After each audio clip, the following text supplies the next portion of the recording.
Okay, we're back to the cycle class. Praise the Lord. Thank God. Had a couple weeks off, but if the Lord's willing to always get back to this and go through this whole big book, at least the first 164 pages. We are in Bill's story. We left off in Bill's story. It's so important to try to see your life in the story. I know we've all done different things, but somehow by God's grace and power, we're able to see and relate to Bill's story, and explains alcoholism and drug addiction in this threefold way, which really the problem is selfish and self-centeredness, and now our spirit is sick and we keep drinking and using because we're not treating our spirit properly with God and the things of God. We found a way to treat it through drugs and alcohol, which worked for a time, and we keep going back to that no matter what the consequences. Is a form of insanity why we would keep going back to drinking and using. But until we realize that we're going to have to treat the spiritual malady with God and the things of God, and God will restore our sanity around drinking and using. Until we figure that out, we seem to be stuck on this cycle of addiction. But there is a way out, and that's what we spend time going after. So where we left off on the top of page 8, out of Bill's story in the book of Alcoholics Anonymous. We left off here towards the top of the page. No words can tell of the loneliness and despair I found in that bitter morass of self-pity. Quicksand stretched around me in all directions. I had met my match. I had been overwhelmed. Alcohol was my master. Alcohol, drugs, whatever fits for you was my master. Although it was fun at times and thrilling, and they actually treated my internal condition really well at first. It took away the fear, gave me confidence. I felt whole inside when I was drunk or high, and then it stopped working over time, and I kept going back to it. I had faced so many consequences in my life. I emerged remorseful. I made firm resolution after firm resolution, which always turned into a broken promise. All those promises I made turned into broken promises, and I kept going back. It wasn't even fun anymore. My life had become this, and a picture of the spiritual malady, how lonely and the despair and the self-pity and sinking like I'm in quicksand. Just that had become my life. And alcohol and drugs had become my master. So that's where we left off in Bill's story. Next paragraph. Here's Bill. Trembling, I stepped from the hospital, a broken man. Now fear sobered me up for a bit. So because of what I've been through and how scared I've been, my life's a mess. I've destroyed everything. And, I go into a detox or a hospital or a treatment facility or a jail, and I get out and I say, I need to make some changes. So the fear of everything looming over me could sober me up for a bit. Do you hear that? Sober me up for a bit. Me for a couple hours, a day, maybe a couple days at tops. Some people can stay sober, white-knuckling it without God's help and power for months and even years, but then that day comes. What day comes? Let's read the next line. This day comes. Are you ready? Then came the insidious insanity of that first drink. Insidious is what? Treacherous, subtle, gradual. The insidious insanity of the first drink. So my sick mind, my alcoholic addict mind tells me that I know what will make me feel better. I'll put a beer in me or a drug in me. But I've had this experience of staying on this cycle where I'm in despair. I lose everything. Loneliness. The spiritual malady has gripped me. I'm spiritually paralyzed. I'm not happy. I'm miserable. But my sick mind, because I'm not treating the spiritual malady, I'm restless, irritable, and discontented so much I'm crawling out of my skin. My mind keeps going to, I know what'll help. I'll drink a beer. I'll puff a joint. I'll pop a pill. I'll go to the drug of my choice. That's insidious insanity. So we need help with that, right? We need to understand this thinking. This makes no sense. So we need God's help. Here we go. That first drink, and on Armistice Day, In 1934, I was off again. What's Armistice Day? That's when World War I stopped. 1918, November 11th. So that's the 11th hour, the 11th day, the World War I stopped. So they celebrate Armistice Day on November 11th. So Bill was in the World War I, right? So it got me thinking. It's like, so on Armistice Day, he's trying to stay sober once again, but that day comes up. So it has feelings are involved in it. He was in World War I. So it's like, wow, our mind's got to make an excuse on, well, maybe he's thinking about the war, friends he lost, whatever excuse you can come up with. But there he goes again, drinking on Armistice Day. What's your Armistice Day? What's yours? Christmas comes around and you have some bad memories of Christmas maybe, or good memories. You can have good or bad, right? It really doesn't matter with us. We'll have any excuse we can take to drink and start drinking and using again. Maybe it's New Year's. Maybe it's your mother's, your grandma's who's passed away birthday. Who knows what your Armistice Day is? I don't need an Armistice Day personally. Give me any old regular Tuesday afternoon. I'll take that. Just a Tuesday afternoon, no significance. It doesn't really matter to me what day it is or time it is. If I'm left to my own thinking and my own ways and I don't have a daily relationship with God, I'm not staying in these 3 parts, I'm not living this thing out, then you can give me some regular Tuesday afternoon, it won't matter. But I'm thinking, Bill, like that may have been a day that kind of weighed heavy on him or something, So it says that's what Armistice Day is anyway, so you guys know. I was off again. Right back to page 8, right? Everyone became resigned to the certainty that I would have to be shut up somewhere or would stumble along to a miserable end. So, on this cycle, relapse after relapse, program after program, jail after jail, doing good for a while, not staying. Well, maybe I didn't know to stay in the 3 parts and seek God and make myself available to others, to grow spiritually. If I do not enlarge my spiritual life on a daily basis, the time's coming, the mental blank spot, and I will relapse again. So maybe I didn't know that, but I know that now. So once again, here's Bill off to the races on Armistice Day. And everybody around him was like, wow.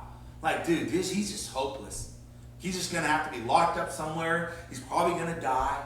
We put our family members in that position to thinking like, man, there's no hope for so-and-so. Right? My family, of course, had to come to that conclusion for me because I let their hopes down so many times. There they go again, drunk and high again. And it's like, man, dude, it's just like we're going to have to shut him up somewhere and he's going to be in a miserable end. Next line.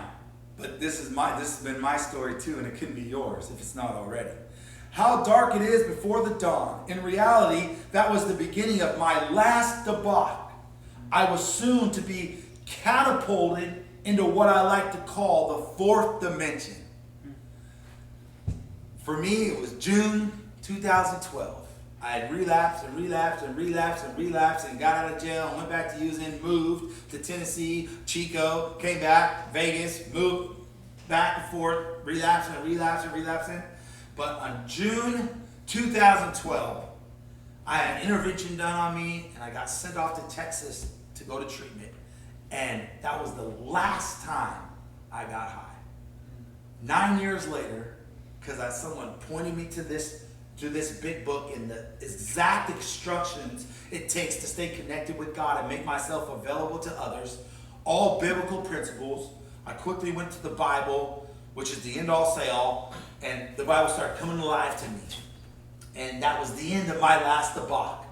And this was Bill's, which he had got everybody's hopes up over and over and over again, right? So he says he had been catapulted into what he liked to be called the 4th dimension of existence. Okay? Let's read a little bit about that 4th dimension of existence. If you turn to page 50 out of the big book, the last paragraph at the bottom of 50 is where we're going to read about this. I'm going to read the last paragraph on page 50 out of the big book. Chapter with Gnostics. I'm going to go up to the top of 51. Let's read about this. So it says this. Okay, now we flatly declare, right, that since they have come to believe in a power greater than themselves, to take a certain attitude towards that power and to what? To do certain simple things. There has been a revolutionary change in their way of living and thinking. So I flatly declare to you all that I've been shown a path of spiritual path that works, and you will 100% guarantee not to relapse. But you have to open up to God in your own way, in your own timing. You have to be willing to do a certain simple things that it asks you to do, because you have a terminal disease called a spiritual malady that's not going to get better. It's going to get worse and worse and worse. And you will eventually end up in prison, homeless on the streets, miserable, or dead. You have a death sentence, actually. So you can either take suggestions and direction and do simple certain things to guarantee you never go back on this cycle, or you will continue on the path you've been on, right? So now you have a choice, right? You don't have a choice whether you're going to drink or use if you don't treat this spirituality. You'll just do it. But you do have a choice to follow suggestions to guarantee you never drink and use again. You see that? So it's beautiful, right? So it says, these are things that, I flatly declare that have happened to me. So I'm speaking from personal experience here. It says, they showed me a new way of living and thinking.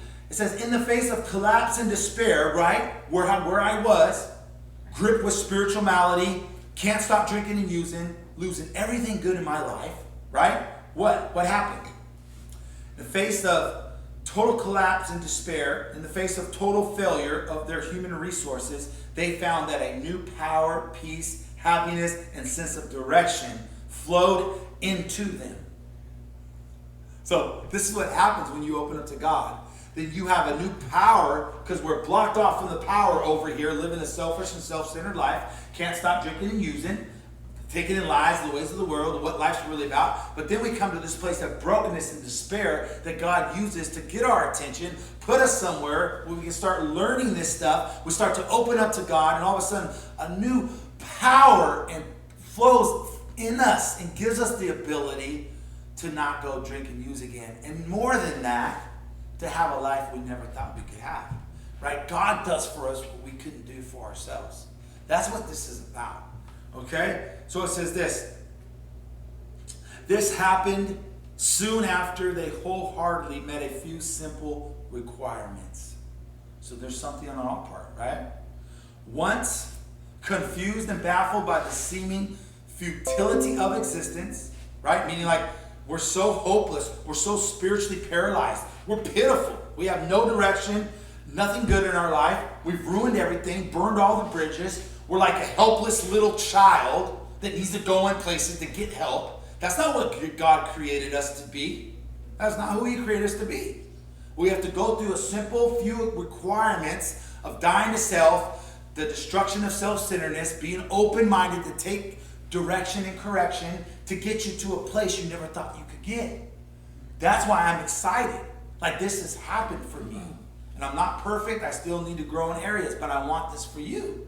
It's like, dude, I'm trying to present this the best way I can, because it's like, it matters so much. So I'm like, man, I'm trying to present this to you. Like, dude, this, you want some of this, but you have to do it in your own way and shape and form, This is putting our faith into God without pulling any punches here. So it says, we used to be baffled, right, by existence. Now, what happens when we go through this process? They show the underlying reasons why they were making a heavy going of life.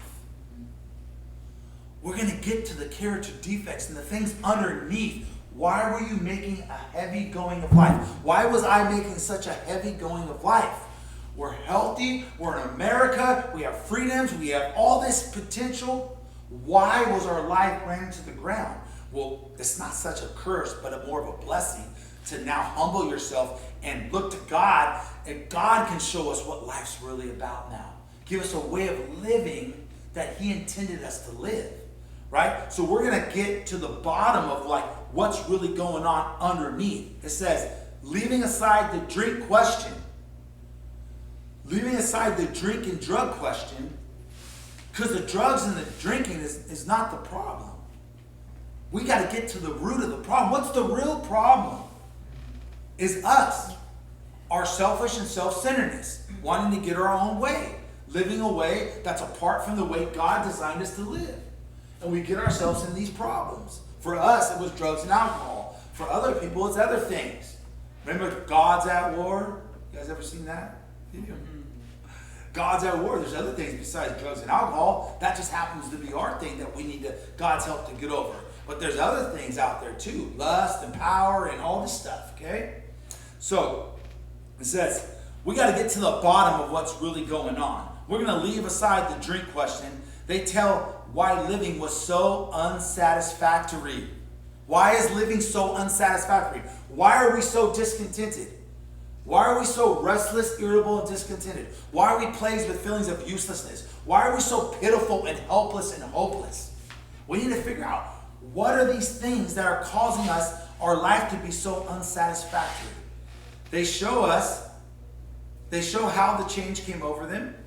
When many and hundreds of people are able to say that the consciousness, catch this, that the consciousness of the presence of God is today the most important fact of their lives, they present a pretty powerful reason why one should have faith. So now, I'm telling you, the same pitiful person, spiritually paralyzed, just stuck in addiction, stuck on this cycle, now I've connected with God and made myself available for God by following suggestions, right? Someone gave me an adequate presentation of this program in this book. And I put the Bible with it and I took it off. What's an adequate presentation of this program, right? So that we can get connected with God. We can become conscious of God's presence. That's what I wasn't before. I wasn't conscious of God's presence. I wasn't like trying to say there wasn't a God. I didn't put much thought into it. But I was so blinded by selfishness and pride and living for myself, I didn't take the time to seek Him wholeheartedly. And then all of a sudden, once I went through this process, because of the despair I was in, I became conscious of God's presence. And that's the best gift of all, to be conscious of His presence, right? So that's what this can do for you. Okay, let's go back to page 9. Page 9 out of Bill's story. Actually, page 8. So he got rocketed into this fourth dimension, right, of existence. Halfway down page 8. Check this out. I was to know happiness, peace, and usefulness in a way of life that is incredibly more wonderful as time passes. So I got rocketed into this fourth dimension by taking some suggestions, being broken, opening up to God, and becoming conscious of His presence. That's what the fourth dimension is, right? That there's a spiritual realm that's the real realm that birthed this realm that I pay no attention to. In that realm, I can have a relationship with a God I can't see. And I get filled with His power. And then by doing that and connecting with Him, I can have peace and all this goodness in my life now. So let's read John 16:33 out of the GNT.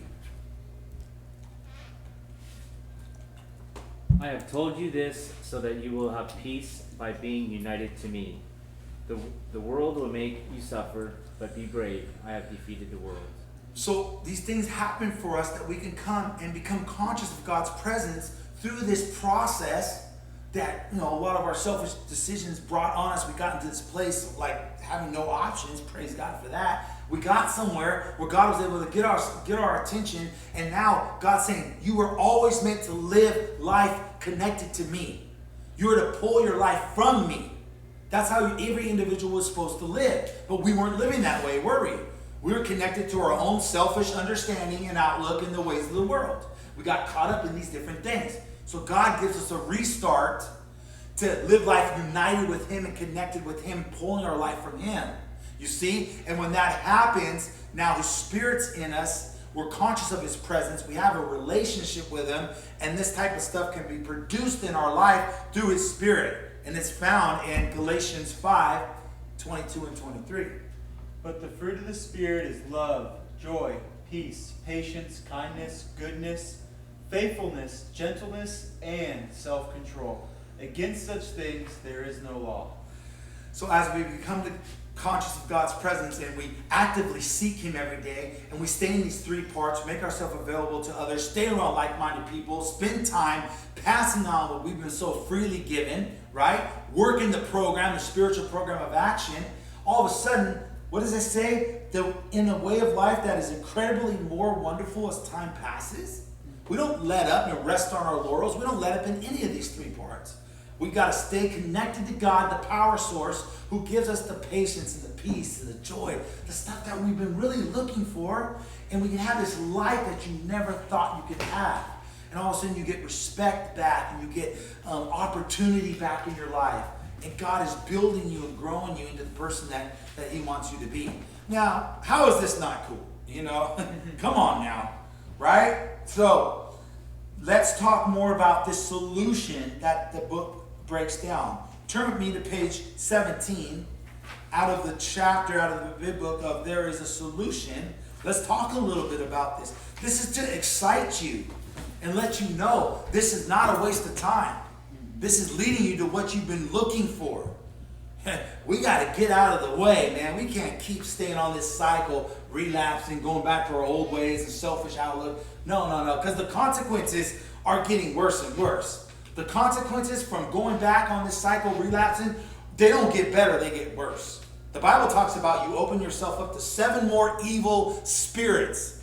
And that has to stop. You can't keep opening yourself up to the evil spirits of this world, addiction and all these different things, and think that you're just going to keep bouncing back and keep bouncing back.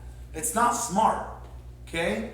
So that's why I'm the way I am, because I know how serious this is. And there's nothing better I can do with my time than to present this to you as best as I can. So it says this in chapter 2 of There's a Solution in the big book on page 17. It starts off like this. We of Alcoholics Anonymous know thousands of men and women who were once just as hopeless as Bill, right? Just as hopeless as Matt, right? And what? Nearly all have recovered. They have solved the drink and drug problem. Nearly all have what? Are you going to be recovering? Or have you recovered? This mental obsession, this insanity, that God restores your sanity and pulls this away from you, that you don't keep relapsing and stuck on this cycle. They have recovered. The drink and the drug problem has been solved. So why are people still relapsing? If the drink and drug problem has been solved, if you follow these directions, connect with God and work with others, there's no way a person can relapse. Like, this is the information that I got that I'm like, wow, I never heard this. I never knew this was out there. I had been struggling with alcohol and drugs for years, decades. I never knew this, that there was a clear-cut way to recover. It's all right here. So it says, you're not going to be recovering, you will be recovered. If you do take the necessary steps and seek God and depend on God's power to stay sober and spread this message to others, because that's really what God wants from us, right? You're going to recover. Halfway down the page, here's what it is with us, like the people that can relate to each other that have drugs and alcohol issues, right? It says, we are like the passengers of a great liner the moment after rescue from shipwreck, when camaraderie, joyousness, and democracy pervade the vessel from steers to captain's table. Unlike the feelings of the ship's passengers, however, our joy in escape from disaster does not subside as we go in our individual ways. So, like, how can you be rescued from this state of hopelessness, nothing good in your life, despair, sinking like quicksand, sand, right? Spiritually paralyzed, but you can get rescued from that with other people who have been rescued from it. And we look at each other like, oh my gosh, dude, I can't believe that there's a way out. You hear this hope that there's a way out. But that's not going to keep us connected the way. Once you keep reading, we'll see how we really stay connected. It says, the feelings of having shared in a common peril is one element in the powerful cement which binds us. But that in itself would never have held us together as we are now joined. It's talking about being united and joined with God, right? That we just read. The tremendous fact for every one of us is that we have discovered a common solution. What's the common solution? The common solution is God. can do for us what we couldn't do for ourselves. The common solution is that we have a way now to stay connected with God and share this with other people who can't get out of this cycle, who can't get out of this addiction thing that they're stuck into. There's a clear-cut way out. Now we have this common solution, which is God and the spiritual program of action that we can share, and other people can experience what we've got to experience. That's really going to bind us together. And if you're actively in that, carrying this message of hope, which the way the book says to carry it, giving an adequate presentation of the program that will 100% work, that's really going to bind us together. You want to talk about having fun together? Because a lot of times, you come, you get sober, maybe you work steps, you get connected with God, and you get discipled through a church, however it happens, and then you think that God just saved you to go live your life. You're not making yourself available to work with others. That's where the real fun is. Because we have a common solution to snatch people out of the flames of fire of hell, to break loose all these things that they can't break free from without the power of God. We have an opportunity to do that. It says, we have a way on which we can absolutely agree and upon which we can join in brotherly and harmonious action. You see? This is the great news this book carries to those who suffer from alcoholism or drug addiction. We have a common solution that God's power that we're blocked off from, we can get connected and tapped into God's power. He can relieve this mental obsession, and by his power, by taking action to beat down our selfish and self-centeredness, we start treating this spiritual malady, which is an eternal thing that only God can treat. You can't remove the drugs and alcohol, the only thing that we've ever treated the malady with, and think you're going to get better. You're going to get worse. And then the drugs and alcohol don't work like they once did. So we got to have a different solution.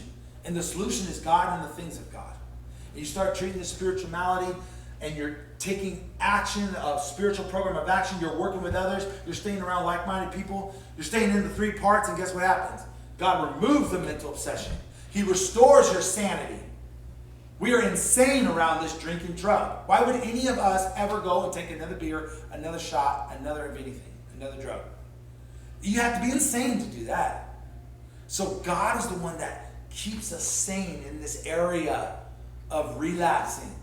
And he gave us a beautiful, laid out program to follow, a spiritual program of action, so you can ensure that you don't ever relapse. That to me is exciting and important. It's like, what are we talking about here? We're talking about watch out for your triggers. Your brain's messed up now. You're going to need pills. You need a psychologist. You need this. You need to move. You need to stay away from him. Stay away from her.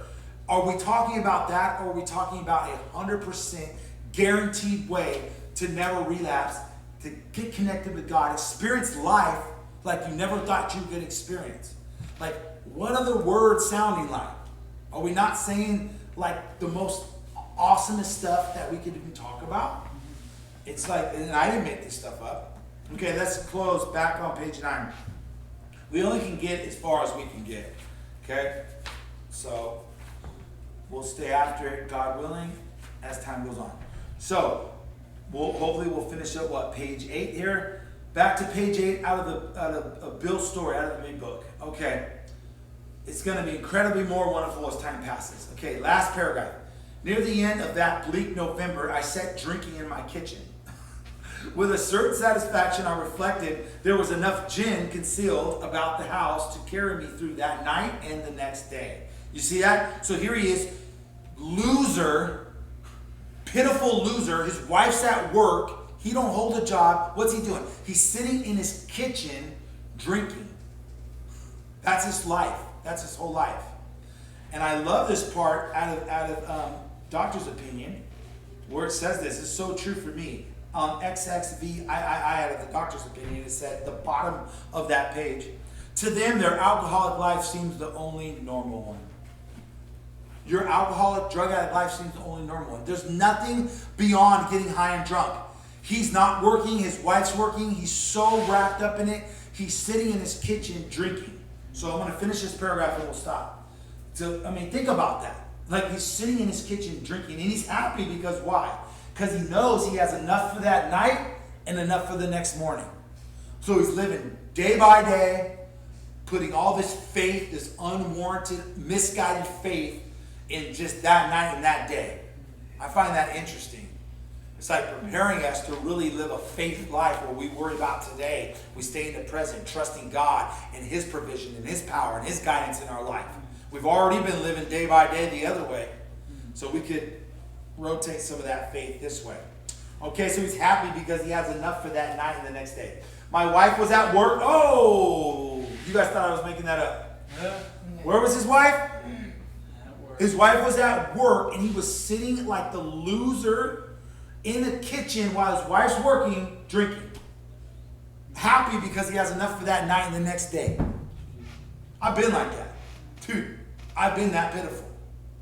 Like, this is important. Like, receive the truth. We cannot live our lives that pitiful anymore. Our wife's at work, and I'm in the kitchen, like the biggest loser of all time, because I was like that, you know? And happy because I have enough for that night and the next morning. Okay, we're almost done. I wondered whether I dared hide a full bottle of gin near the head of our bed. I would need it before daylight. We'll stop right there. I couldn't see anything beyond my alcoholic, drug addict life. As long as I had enough for that night and the next morning, sometimes I only had enough that night. I wouldn't even save anything until the morning. As long as I had that, I lived my life like that in that weird, pitiful, disgusting way for so many years. You know? And so I don't ever want to forget that. And now I can try to live my life day to day, putting my faith in God, trusting Him for His provision and His guidance and His power that He gives me. I have peace now and joy and gentleness because I live united with Him on a daily basis, and I make myself available by treating these three parts, so I can 100% guarantee to stay off this cycle. Okay? Pick up next week. I hope you all are going to be here. Okay? Bye-bye. You mind being here next week?